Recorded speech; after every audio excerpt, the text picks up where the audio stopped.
പാലക്കാട് സുൽത്താൻപേട്ട രൂപതയുടെ നേതൃത്വത്തിൽ ഒരുക്കിയ 19ാമത് കുരിശിന്റെ വഴിയിൽ 1200-ൽ പരം വിശ്വാസികളാണ് കുരിശുമേന്തി അട്ടപ്പാടി ചുരം കയറിയത്.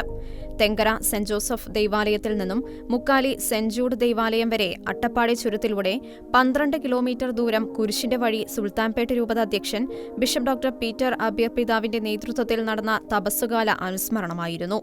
അഭിമന്യ പിതാവ് തെങ്കര സെന്റ് ജോസഫ് ദൈവാലയത്തിൽ കുരിശ് ആശീർവദിച്ച് കൈമാറി. ചുട്ടുപൊള്ളുന്ന പാലക്കാടൻ ചൂടിനെ നിഷ്പ്രഭമാക്കിക്കൊണ്ട് വിശ്വാസികൾ ഒരേ മനസ്സോടെ യേശുക്രിസ്തുവിന്റെ പീഡാനുഭവ സ്മരണയിൽ പങ്കാളികളായത് വിശ്വാസ തീക്ഷ്ണതയുടെ നേർസാക്ഷ്യമായി മാറി. വികാരി ജനറൽ മോൺസിഞ്ഞൂർ മരിയ ജോസഫ്, രൂപത പ്രൊക്യൂറേറ്റർ ഫാദർ പയസ്, ഫൊറോന വികാരിമാർ എന്നിവർ കുരിശിന്റെ വഴിക്ക് നേതൃത്വം നൽകി. രൂപതയുടെ എല്ലാ ഇടവകകളിൽ നിന്നുമായി വൈദികരും സന്യസ്തരും ഈ വിശ്വാസയാത്രയിൽ അണിചേർന്നു.